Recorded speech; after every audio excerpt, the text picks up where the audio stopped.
नमस्ते दोस्तों, मैं मनीषा रोहिला स्वागत करती हूँ आप सभी का अपने YouTube चैनल पर। दोस्तों, मेरा ये YouTube चैनल बनाने का जो मेन मकसद है वो आप सभी तक यूज़फुल इन्फॉर्मेशन पहुँचाना है। ऐसी इन्फॉर्मेशन जो शायद कुछ एक लोगों को पता भी होंगी या यूँ कह लीजिए ज़्यादातर लोगों को नहीं पता होंगी। मुझे भी नहीं पता थी आज से 6 साल पहले तक, और ये मुझे तब पता चली है जब मेरे खुद के ऊपर वो चीज़ बीत चुकी है। दोस्तों, आज जिस टॉपिक पर मैं बात करने जा रही हूँ वो टॉपिक बहुत ही ज़्यादा इम्पोर्टेंट है, जिसका नाम है डाउन सिंड्रोम। अब डाउन सिंड्रोम नाम सुनते ही आपके माइंड में ये आ रहा होगा ये क्या चीज़ होती है। सेम ऐसा मेरे साथ भी हुआ था कि जब दोस्तों मेरे 3 बच्चे हैं, एक मेरी बेटी है और 2 मेरे बेटे हैं, जिसमें से एक जो बच्चा है मेरा वो स्पेशल चाइल्ड है और वो डाउन सिंड्रोम बीमारी से ग्रसित है। तो जो डाउन सिंड्रोम बीमारी है क्या होती है मुझे भी नहीं पता था पहले। बहुत टाइम तक मैंने उस पर सर्च किया है और अपने बच्चे को लेके इवन मैं इतने सारे डॉक्टर्स से मिल चुकी हूँ, सबके अलग अलग ओपिनियन ले चुकी हूँ किस तरह से क्या चीज़ होती है, और इवन इससे रिलेटेड आपको और भी वीडियोस मिलेंगी, लेकिन बहुत ज़्यादा डिटेल में आपके पास नहीं होंगी। तो जो ये डाउन सिंड्रोम की जितनी भी 2-3 वीडियोस में इसको मैं कवर करूँगी, लेकिन मैं आपको बहुत अच्छे से एक्सप्लेन करूँगी। अब क्वेश्चन आता है डाउन सिंड्रोम होता क्या है। ये एक जेनेटिक डिसऑर्डर है दोस्तों, जो बच्चे को मदर के पेट से ही होती है बीमारी। अब इस बीमारी में क्या होता है, इस बीमारी में ये होता है कि आपका शारीरिक और मानसिक जो विकास है वो जैसे और बच्चे हैं, नॉर्मल बच्चे हैं, उस तरह से नहीं हो पाता है। अब ये डाउन सिंड्रोम में क्या चीज़ होती है दोस्तों, एक नॉर्मल जो पर्सन होता है उसके अंदर 46 क्रोमोसोम होते हैं। आप यूँ कह सकते हैं कि 23 का पेयर, 23 के पेयर के हिसाब से 46 क्रोमोसोम। अगर किसी ह्यूमन बीइंग के अंदर 46 क्रोमोसोम है तो उस पर्सन को कहेंगे हम नॉर्मल पर्सन, जैसे आप और मैं।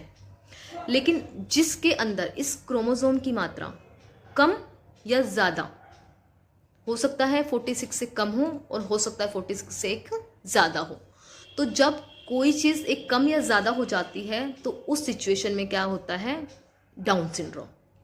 अब ये डाउन सिंड्रोम, इसका नाम कैसे पड़ा, ये डाउन सिंड्रोम कैसी बीमारी है।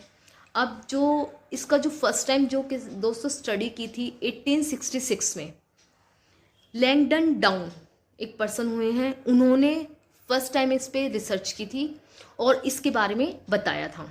तो इस बीमारी का नाम उनके नाम से ही जोड़ा गया है, इसलिए इसका नाम डाउन सिंड्रोम है।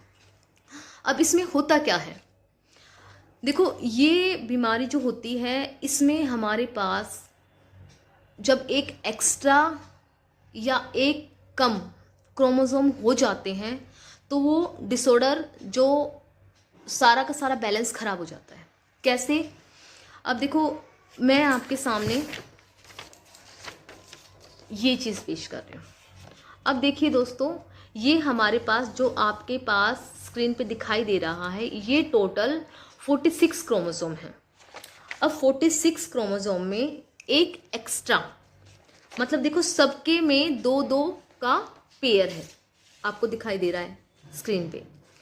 लेकिन ये जो डाउन सिंड्रोम में इसमें क्या दिक्कत होती है, या तो ये 13 नंबर पे इधर, या फिर ये 18 नंबर पे, और या फिर 21 पे।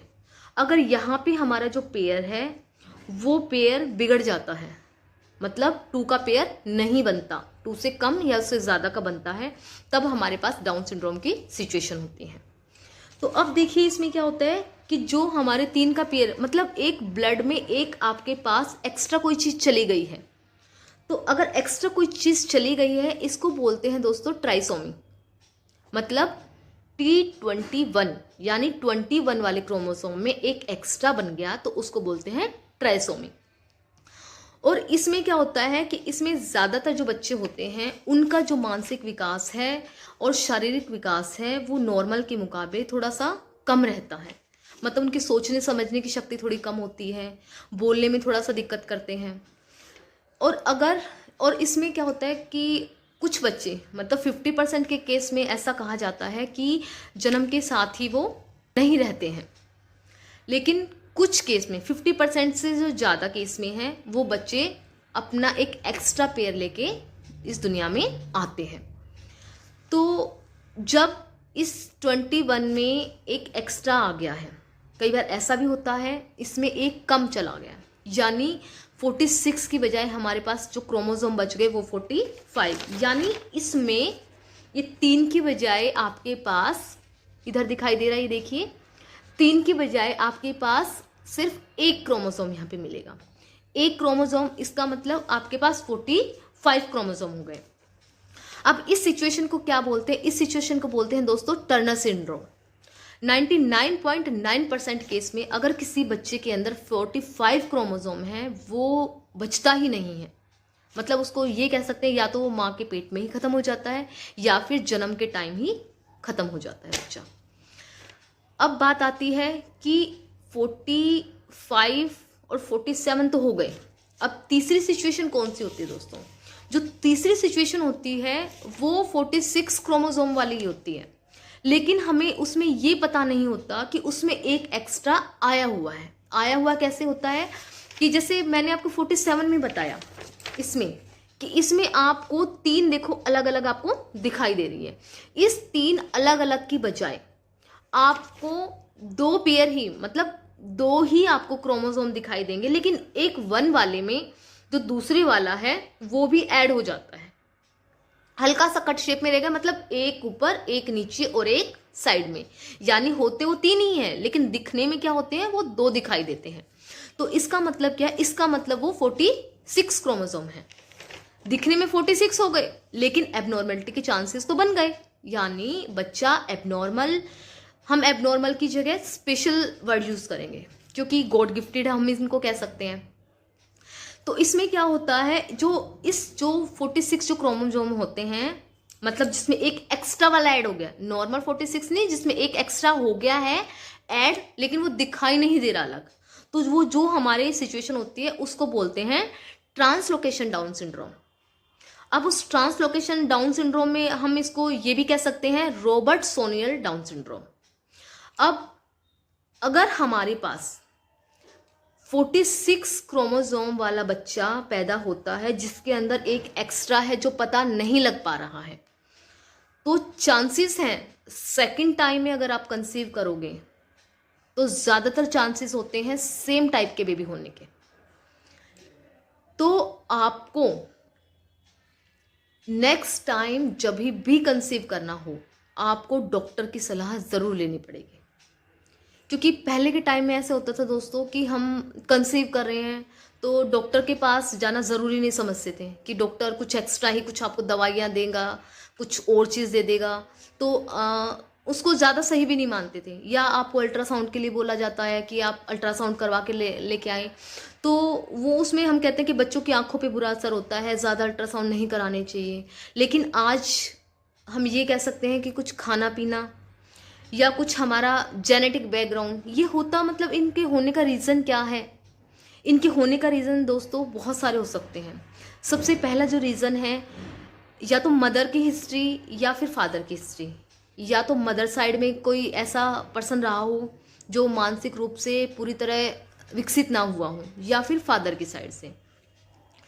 दूसरा जो दोस्तों चांसेस होता है वो चांसेस होता है कि अगर आप लेट एज में आप कंसीव करते हैं, अगर आपकी एज 35 ईयर से ज़्यादा हो गई है, मदर और फादर मतलब दोनों हस्बैंड वाइफ की ज़्यादा है, तो उस केस में आपका जो डाउन सिंड्रोम के जो चांसेस हैं वो बहुत ज़्यादा हाई रहते हैं।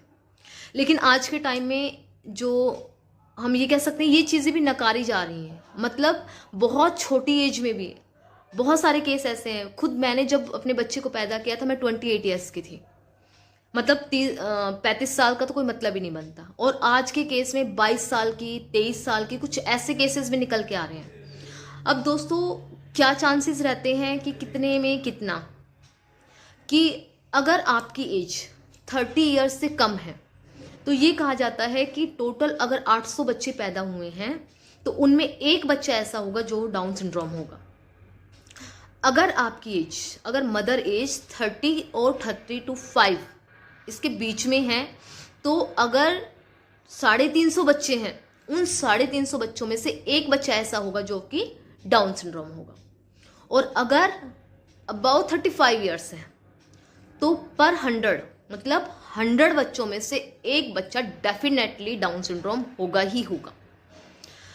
तो हम क्या कह सकते हैं कि जो डाउन सिंड्रोम है वो बहुत सारी चीज़ों को अपने साथ लेके पैदा होते हैं, मतलब उनको हेल्थ इशू बहुत ज़्यादा होते हैं, इतने ज़्यादा कि बच्चा बहुत ज़्यादा परेशान होता है। बच्चे के साथ साथ उनके पेरेंट्स भी कब हॉस्पिटल लेके जा रहे हैं, कब वो आ रहा है, कब कैसे उसको दवाई दी जा रही है, खाना पीना, बच्चा बहुत ज़्यादा स्टार्टिंग में तो बहुत ज़्यादा परेशान करता है। तो दोस्तों ये जो वीडियो है आज, इसमें मैं सिर्फ आपको ये बता चुकी हूँ कि डाउन सिंड्रोम क्या होता है और इसके टाइप कितने हैं। अपने नेक्स्ट वीडियो में आपको बताऊंगी कि इसके साइन, कि क्या क्या साइन होते हैं कि बच्चा डाउन सिंड्रोम ही है, कैसे सिम्टम्स, क्या कोज।